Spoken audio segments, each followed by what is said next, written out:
জানাচ্ছি চ্যানেল ওয়ানের বিশেষ আয়োজন মুখোমুখি অনুষ্ঠানে। সাথে আছি তানজিনা অন্ত।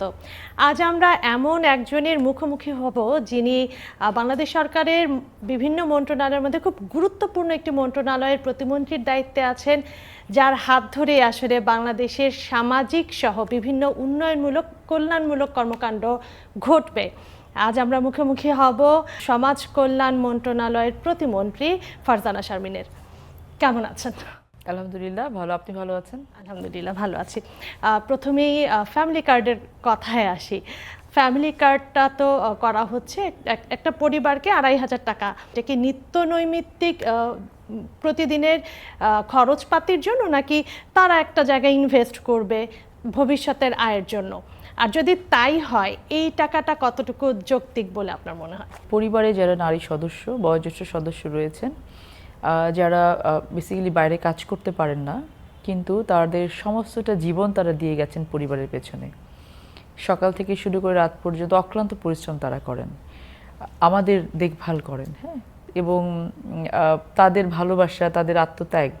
অনেকে হয়তো এমনও ছিলেন যে তারা হয়তো বাইরে কাজ করতে পারতেন, কিন্তু যেহেতু ঘর সংসার দেখাশোনা করছেন, এই কারণে তিনি তার ওই জায়গাটাকে স্যাক্রিফাইস করে, অনেকে স্বপ্ন থাকে সেটাকে স্যাক্রিফাইস করে ঘরে থেকে গিয়ে কিন্তু তারা এই কাজগুলো করছেন।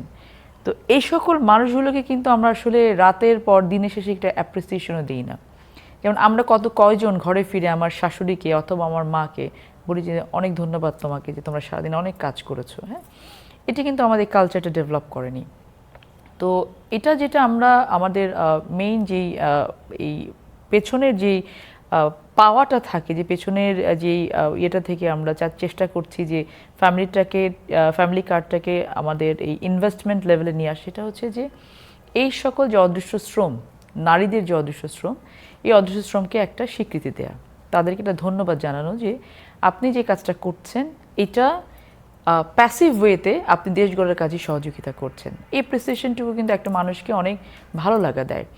পক্ষান্তরে যে মানুষটা একটি পরিবারের বয়োজ্যেষ্ঠ নারী আছেন, এই বয়োজ্যেষ্ঠ নারী কিন্তু তিনি পরিবারটাকে আগলে রাখছেন। এই মহিলা যদি মানসিকভাবে ভালো থাকেন, তিনি কিন্তু পরিবারকেও ভালো রাখতে পারেন। আবার দেখবেন যে এই ধরনের মানুষের ক্ষেত্রে যেটা হয় যে তার যদি একটু ওষুধ কিনতে হবে অথবা তার শখের কিছু কিনতে হচ্ছে, হ্যাঁ, এটা দেখা যাবে তার হাজব্যান্ডের কাছে অথবা তার ছেলের কাছে অথবা তার মেয়ের কাছে অথবা বাবার কাছে হাত পাততে হচ্ছে টাকাটার জন্য। তো আমাদের মেইন আইডিয়াটা হচ্ছে যে এই সকল মানুষগুলোকে আর্থিকভাবে এবং মানসিকভাবে স্বাবলম্বী করা, এবং এই স্বাবলম্বিতা থেকে আস্তে আস্তে যেটা হয়, যখন আপনি ভালো থাকবেন, আপনি ভালো ফিল করবেন, আপনার মাথায় আইডিয়া জেনারেট করবে, আপনি কাজ করতে পারবেন। অনেক সময় দেখা যায় যে একজন মা কিন্তু তার এই হাতে ২৫০০ টাকা আসছে, আমি ধরেই নিচ্ছি এটা অপ্রতুল, কারণ একটা এই আজকের বাজার ধরে ২৫০০ টাকা কতটুকু, কিন্তু যে সেফটিনেট কার্ডগুলো বাংলাদেশে এখন প্রচলিত আছে এগুলোর তুলনাটা অনেক বেশি। যেমন আমরা একজন বিধবাকে হয়তো ৭০০ টাকা দিচ্ছি, একজন গর্ভবতীকে কিন্তু হয়তো আমরা ৭৫০ টাকা দিচ্ছি অথবা ৬০০ টাকা দিচ্ছি, বয়স্ককে এরকম দিচ্ছি। একটাও ১০০০ টাকার উপরে কিন্তু এখন পর্যন্ত কোনো ভাতা আমাদের দেশে প্রচলিত নেই, কিন্তু এই ফ্যামিলি কার্ড ২৫০০ টাকা করে দিচ্ছে। এই টাকাটা উনি হয়তো তার সন্তানের পুষ্টির উপরে খরচ করছেন, অথবা একটা সন্তানের জন্য কাপড় কেনার জন্য খরচ করছেন, অথবা নিজের জন্য ওষুধ কেনার জন্য খরচ করছেন, অথবা কেউ জমিয়ে রাখছেন। প্রত্যেক মাসে ২৫০০ টাকা কিন্তু আপনার বছর গেলে একটা ভালো অ্যামাউন্ট হয়, হয়তো ওটা দিয়ে তিনি একটি ছাগল কিনছেন অথবা মুরগি চাষ করছেন। এই যে বুস্ট করা মানসিকভাবে তার তাকে কাজ করার জন্য উৎসাহিত করছি আমরা। এটা ঠিক যে আমরা এই ২৫০০ টাকা দিয়ে একেবারে বাংলাদেশ বদলে ফেলতে পারবো না, কিন্তু এই ২৫০০ করে কিন্তু পুরো বাংলাদেশে অনেক বড় একটা অ্যামাউন্ট এখানে ইনভেস্ট করা হয়, যেটা কিন্তু দেশের টাকা দেশে রোলিং হচ্ছে, কেউ কিন্তু বিদেশে এটা পাচার করে নিয়ে যাচ্ছে না। আমরা বিগত সময় দেখেছি যে বড় বড় প্রজেক্ট, মেগা প্রজেক্টের নামে কিভাবে দুর্নীতিগুলো হয়েছে। সো আমাদের কথা হচ্ছে আমরা প্রজেক্টগুলো কেন করি? দেশের মানুষের জীবনমানের উন্নয়নের জন্যই। তো ওয়াই নট যে আমরা এটাকে মানুষের উপরে ইনভেস্ট করব। এই যে টাকাটা দেয়া হচ্ছে, সংস্থান হচ্ছে কোত্থেকে? এই মুহূর্তে আমাদের যেটা আছে থোক বরাদ্দ, সেখান থেকে আমরা দিচ্ছি। আমরা কোনো না কোনোখানে তো টাকাটা প্রজেক্ট নিতে ইনভেস্ট করতে হতো, আমরা রাস্তাঘাট করতে গেলে ইনভেস্ট করতে হয়, সেরকমই আপনি ধরে নেন যে আমরা এটা একটা ইনভেস্ট করছি। আর এটা যেহেতু একটা পাইলটিং প্রজেক্ট, আমরা তো একটা ওয়ার্ড করে, একটি উপজেলা, একটি ইউনিয়ন, একটি ওয়ার্ড করে, এর মধ্যে আমাদের ১৫টা-১৬টার মতো আমরা ওয়ার্ডে এটাকে দিয়েছি। সামনে হয়তো আমরা এই মাসেই আমরা সেকেন্ড ফেজ স্টার্ট করতে যাচ্ছি পাইলটিংয়ে, যেখানে আমরা অলমোস্ট ২৩টা ওয়ার্ডে ফ্যামিলি কার্ড দেব, উদ্বোধন করব, এবং পরবর্তী জুনে গিয়ে আমরা এটা আরও 18টা ওয়ার্ডে আর কি দেবো। এটা পাইলটিং শেষ হবে তখন আমাদের। তারপরে আমরা জুলাই মাস থেকে যখন ফুল ফেজে শুরু করবো, এটা আমাদের বাজেট অ্যালোকেশন থাকবে সেখানে। আমরা এটাকে একটা প্রজেক্ট হিসেবেই নিচ্ছি, যে প্রজেক্টটা হচ্ছে মানুষের জীবনের উন্নয়ন, মানুষের জীবন মানের উন্নয়ন প্রজেক্ট হিসেবে এটা আমরা নিচ্ছি। আপনি ভাতার কথা বলছিলেন, বয়স্ক ভাতা, প্রতিবন্ধী ভাতা 700 থেকে 900 এর মধ্যেই, কিন্তু এই টাকায় কিভাবে টিকে থাকবে একটা মানুষ? এই টাকায় এতগুলো বছর ধরে চলে এসেছে, তারও কম টাকায়, আরও কম টাকাতে আমরা 50 টাকা 100 টাকা করে বাড়ানোর চেষ্টা করি। সেটা বাড়াতে গিয়েও দেখেছি হাজার হাজার কোটি টাকা লেগে যায়, কারণ আমাদের আসলে প্রান্তিক জনগোষ্ঠীর তো সংখ্যা অনেক। আমরা কিন্তু এই ভাতা দিয়ে তাদেরকে ভাতা ডিপেন্ডেন্ট করে ফেলা থেকে দূরে সরে আসতে চাই। আমরা চাই না যে তারা এটার উপর ডিপেন্ডেন্ট থাকুক। আমরা বরং এই সকল, যেমন আমাদের প্রতিবন্ধী ভাতা আছে, আমাদের বিধবা ভাতা আছে, আমাদের বয়স্ক ভাতা আছে, আমরা কিন্তু আমাদের সোশ্যাল ওয়েলফেয়ার মিনিস্ট্রি থেকে কিন্তু আমাদের বিধবা এবং বয়স্কদের জন্য বিভিন্ন সেক্টরে কিন্তু ট্রেনিং প্রচলিত আছে। ট্রেন আপ করে তাদেরকে এন্টারপ্রেনার তৈরি করার জন্য কিন্তু আমাদের প্রজেক্টগুলো নিয়ে আছে। সো আমরা কোনোভাবেই চাই না যে এই 700 টাকা নিয়ে তারা ওটার উপর ডিপেন্ডেন্ট হয়ে যাক। বাট এই 700 টাকা যখন একজন বিধবার অ্যাকাউন্টে ঢুকছে মাসে, তখন তার মাসের যদি ওষুধের খরচটা লাগে, খুব এমার্জেন্সি যেটা লাগে, সেটা কিন্তু তারা পায়, এবং এটা দিয়ে কিন্তু এই পর্যন্ত তারা চলে এসেছে। বাট আমরা চাই যে এটাকে আরও গ্র্যাজুয়ালি ইনক্রিজ করার জন্য, এবং এই ভাতাটাকে একটি জায়গায় নিয়ে আসা, একটি নেটওয়ার্কের ভেতরে নিয়ে আসা। যেমন যে মহিলাকে আমরা এখন ফ্যামিলি কার্ড দিচ্ছি, তিনি যদি বিধবা ভাতা পেয়ে থাকেন, সেটা কিন্তু হল্ট হয়ে যাবে। সো ডাবল ডিপিংটা কিন্তু আমরা এখান থেকে বন্ধ করছি। সেক্ষেত্রে এখানেও কিন্তু আমাদের সাশ্রয় হচ্ছে, যে যেই পরিবারে আমাদের একজন বয়স্ক আছেন, তাকে যদি আমি ফ্যামিলি কার্ড দিই, তার কিন্তু সেই 700 টাকা 500 টাকা অ্যালাউন্সেস যেটা আমরা আগে দিয়েছিলাম, সেটা কিন্তু এখানে বন্ধ হয়ে যাবে, তাকে ওটা সারেন্ডার করতে হবে। তো এভাবে আসলে ডেভেলপমেন্ট তো একদিন হয় না। আপনি যখন একটি রাস্তা দিয়ে প্রতিদিন যাবেন, একইভাবে সেই রাস্তা কিন্তু পরিষ্কার হতে থাকবে। সো আমরা সেই রাস্তা পরিষ্কার করার কাজটা করছি, ডেভেলপমেন্টের কাজটা করতে চাচ্ছি এমনভাবে যেটা যেন এটা সাস্টেইনেবল হয়। মুখে মুখে অনুষ্ঠানে এ পর্যায়ে একটা বিরতি নিচ্ছি, ফিরছি একটু পর। ভবিষ্যৎ হোক নিরাপদ, বিনিয়োগ হোক বিশ্বস্ত, আর আমার পছন্দ সল্ট বে। ওয়েলকাম টু সল্ট বে। ফিরে এলাম বিরতির পর। সরকারি সামাজিক নিরাপত্তা কর্মসূচির আওতা বাড়ানোর কথা শুনেছিলাম, প্রতিশ্রুতি ছিল।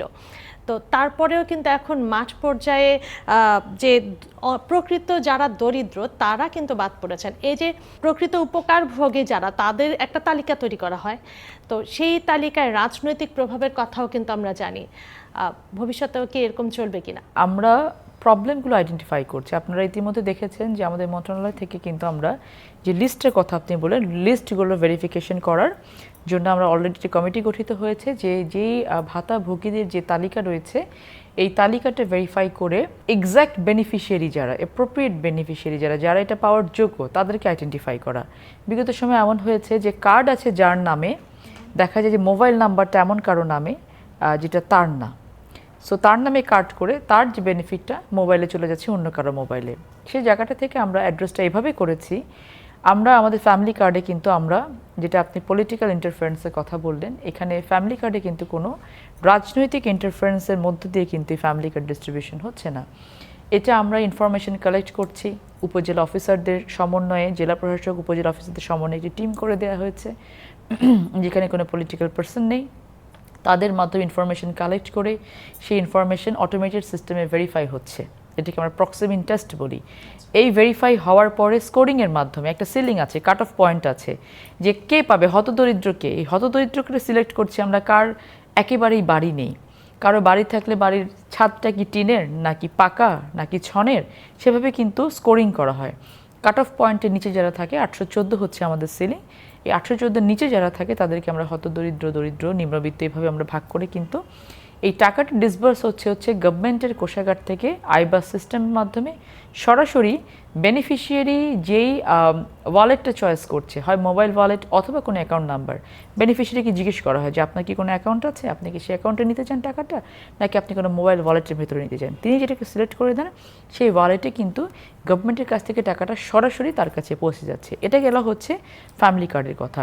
এভাবে অন্যান্য কার্ডগুলো কিন্তু আইবাসের মাধ্যমে আমরা সেরকম করে দিচ্ছি, যেখানে কোনো ধরনের কোনো পলিটিক্যাল ইন্টারফারেন্স এই মুহূর্তে থাকছে না।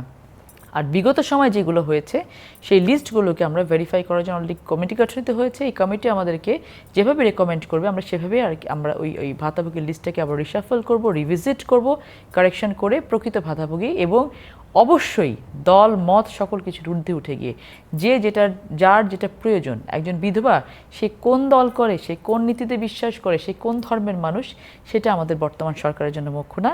মুখ্যটা হচ্ছে এই ভাতাটা তার জন্য প্রয়োজন কিনা, তাকে কিছুটা স্বস্তি এই ভাতা দিতে পারছে কিনা, সেই জায়গা থেকে আমরা কাজ তার মানে করছি। আপনি বলছেন যে ভুয়া উপকারভোগী যারা, তাদের তদন্ত করে বাদ দেওয়া হবে। এখানে কিন্তু কমিশন বাণিজ্যের কথাও চলে। আমরা শুনেছি এর আগে যে ভুয়া উপকারভোগী তো আছেই, সাথে কমিশন বাণিজ্যের কথাও আমরা জানি।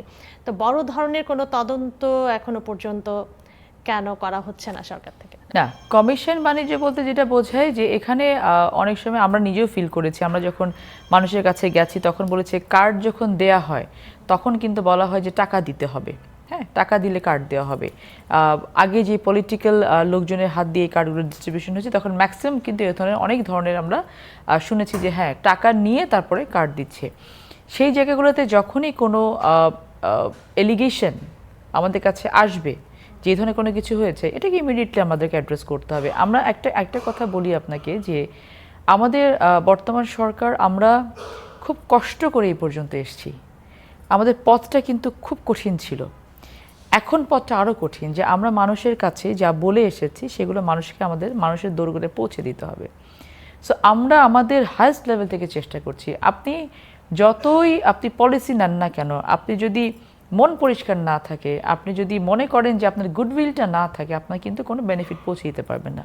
সো আমরা যেটা বিলিভ করি যে আমাদের ওই গুডউইলটা আছে, যে মানুষের আমরা উপকার করব। সো যে কোনো ধরনের অপরাধ সংঘটিত হওয়ার সাথে সাথে যদি কমপ্লেন আকারে আমাদের কাছে আসে, আমরা ইমিডিয়েটলি এটাকে, যেমন আমি আপনাকে একটা উদাহরণ দিই।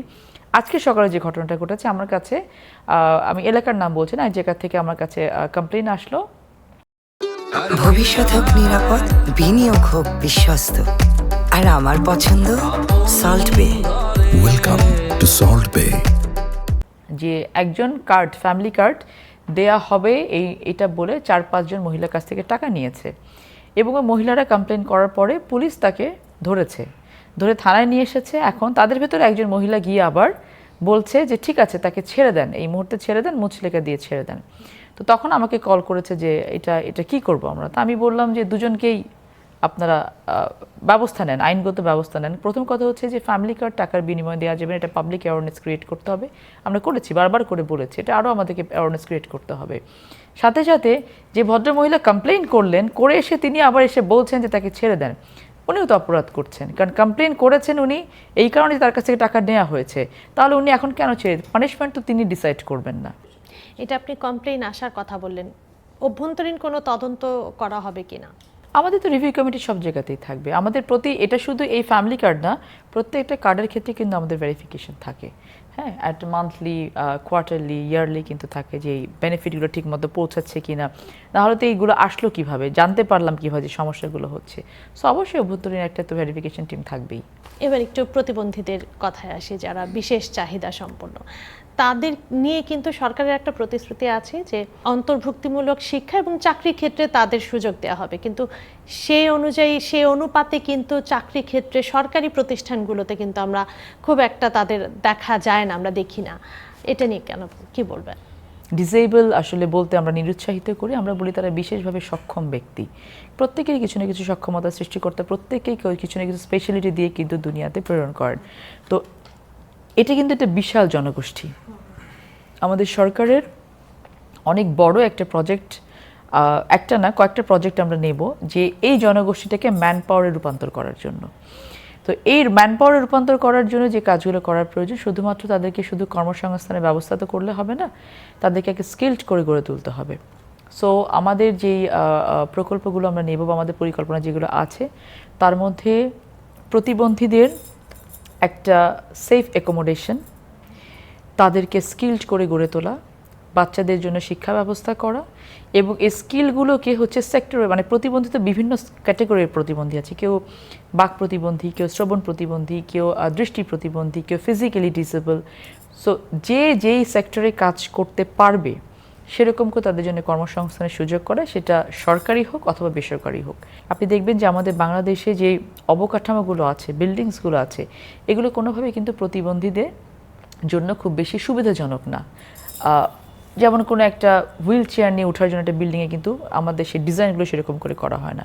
সো তাদের জন্য বিল্ডিংগুলোর অ্যাক্সেস যেন খুব বেশি ফ্লেক্সিবল হয়, অ্যাকোমোডেটিভ হয়, সেই জায়গাতে কাজ করার আমাদের পরিকল্পনা আছে। প্রতিবন্ধীদের অনেক বড় একটা প্রবলেম যেটা আমরা আইডেন্টিফাই করেছি সেটা হচ্ছে যে কোনো লিগ্যাল যদি ডিসপিউট হয়, ধরেন তাদের ফ্যামিলিতে কোনো ডিসপিউট হয়েছে, ফ্যামিলির একটি ভাই ভালো, তিনি একেবারে সবল এবং সুস্থ স্বাভাবিক মানুষ, আরেকজন বোন হচ্ছেন প্রতিবন্ধী। দেখা যায় যে কোনো ডিসপিউট হলে এই প্রতিবন্ধী বোনটাকে কখনো লিগ্যাল সাপোর্টটা তারা সেরকম করে পায় না। আপনারা দেখেছেন যে আমাদের সরকারের পক্ষ থেকে লিগ্যাল এইড চালু করা হয়েছে এই 2 সপ্তাহ আগে থেকেই, উপজেলা পর্যায়ে, জেলা পর্যায়ে। সো আমরা এই প্রতিবন্ধীদের জন্য আলাদা করে লিগ্যাল এইড সেক্টর আমরা তাদেরকে কানেক্ট করার চেষ্টা করবো, যেন যে কোনো ডিসপিউটে আমরা তাদেরকে সহযোগিতা করতে পারি। এই সংগঠনগুলোর ভেতরে কিন্তু অনেক ইন্টারনাল, অনেক করাপশন আছে, ইন্টারনাল পলিটিক্স আছে, এবং সমিতিগুলোতে অনেক ধরনের ইররেগুলারিটিস আছে যেগুলো আমরা অলরেডি আইডেন্টিফাইড করেছি। আমরা সেগুলোতেও হাত দেবো, কারণ একটি দেশের করাপশনে কিন্তু সব লেভেল থেকে আসে। এতগুলো কথা এই কারণে বললাম যে আপনি শুধু কর্মসংস্থানের কথা বলছেন, তো আমরা কেবল কর্মসংস্থান না, আমরা একজন প্রতিবন্ধীকে একজন স্বাভাবিক মানুষ হিসেবে, দেশের একজন নাগরিক হিসেবে, রাষ্ট্রের সাথে যে তার কন্ট্রাক্ট আছে তাকে প্রত্যেকটা বেনিফিট দেওয়ার জন্য যেই সেক্টরে কাজ করার প্রয়োজন আমরা সেই সকল সেক্টরে কাজ করার জন্য প্রতিজ্ঞাবদ্ধ হয়ে কাজে হাত দিয়েছি। এ পর্যায়ে নিচ্ছে আরেকটা বিরতি, ফিরছি একটু পর। ভবিষ্যৎ হোক নিরাপদ, বিনিয়োগ হোক বিশ্বস্ত, আর আমার পছন্দ সল্ট বে। Welcome to Salt Bay. বিরতির পর আবারও স্বাগত মুখোমুখি অনুষ্ঠানে। বেকারত্ব বাড়ছে, বেকার তরুণদের সংখ্যা বাড়ছে, এদিকে আবার মাদক এবং কিশোর গ্যাংদের কিন্তু প্রকট একটা সমস্যা দেখা দিয়েছে। তো তাদের পুনর্বাসনের জন্য কি কোনো রোডম্যাপ আছে, নাকি শুধু কার্ড বিতরণে সীমাবদ্ধ সমাজ কল্যাণ মন্ত্রণালয়? আর এই কার্ড কোনো কিন্তু সবল সুস্থ মানুষের জন্য না, যারা পিছিয়ে পড়া জনগোষ্ঠী তাদেরকে একটু স্বস্তি দেওয়ার জন্য কিন্তু এই কার্ডগুলো চালু করা হয়েছে। বেকারত্ব বাড়ানো হয়েছে, খুব পরিকল্পিতভাবে বেকারত্ব বাড়ানো হয়েছে। কর্মসংস্থানের সুযোগ সৃষ্টি করা হয়নি। কর্মসংস্থানগুলো সিন্ডিকেটের মাধ্যমে এটা মনোপলি তৈরি করা হয়েছিল বিগত সময়গুলোতে। আমরা কর্মসংস্থানের সুযোগ তৈরির পাশাপাশি এই যে মাদক যেটা বলছেন, মাদক থেকে যুব সমাজকে তুলে নিয়ে আসা যায় কিভাবে, সেটার জন্য আপনারা দেখেন আমরা স্পোর্টসটাকে অনেক বেশি এমফাসিস দিয়ে চালু করেছি। নতুন করে স্পোর্টসের নাম আপনারা শুনেছেন, গত সপ্তাহে এটাকে আমাদের মাননীয় প্রধানমন্ত্রী এটাকে লঞ্চ করেছেন। যে মাদক আপনি যখন আমাদের বাচ্চা কাচ্চা ডিরেল কেন হচ্ছে, এন্টারটেনমেন্টে তাদের কোনো স্কোপ নেই, জায়গা নেই, তাদেরকে পড়াশোনার নামে তাদের উপরে চাপিয়ে দেওয়া হচ্ছে এত বড় বোঝা, যেটা আসলে আলটিমেটলি গিয়ে ভবিষ্যতে তাদেরকে কতটুকু সহযোগিতা করতে পারছে। সো পড়াশোনাগুলোকেও আমরা এমনভাবে করতে চাই যে বাচ্চা কাচ্চার জন্য আনন্দপূর্ণ হোক। পড়াশোনাটাকে আমরা অ্যাক্টিভিটির সাথে কানেক্ট করতে চাই। আমরা এই যে স্পোর্টসের মাধ্যমে চাই যে স্পোর্টস কিন্তু এমন একটা ইনস্ট্রুমেন্ট যেটা শুধু আপনাকে ফিজিক্যালি ফিটনেসই দেবে না, আনন্দ দেবে না, আপনাকে কিন্তু ডাইভার্ট করবে, অনৈতিক কাজ থেকে ডাইভার্ট করবে, মাদক থেকে ডাইভার্ট করবে। তো সেই জায়গাগুলোতে আমরা চেষ্টা করছি যে কর্মসংস্থান হবে, কিন্তু সংস্থান হলে এখানে কাজ করবে কারা? যুব সমাজ তো ডিরেল হয়ে যাচ্ছে, তো যুব সমাজকে ওখান থেকে তুলে নিয়ে আসতে হবে। সো যারা এই কাজগুলোতে আমরা করতে পারবো, কিন্তু একটা জিনিস আমরা সবসময় ভুলে যাই, গভর্নমেন্ট কিন্তু সরকার বলতে যদি শুধু আপনি মনে করেন যে এই সোফাতে আমি বসে যতই আইন করি না কেন, যদি আমি পাবলিক অ্যাওয়ারনেস তৈরি না করি, যদি একটি প্যারেন্টস তার বাচ্চার ডিরেল হওয়াটা থেকে বিরত তাকে রাখতে না পারে, রাষ্ট্র কি করে তাকে রাখবে? রাষ্ট্র তো রেপের জন্য সর্বোচ্চ শাস্তি মৃত্যুদণ্ড দিয়ে রেখেছে। রেপ কি বাংলাদেশে বন্ধ হয়ে গেছে?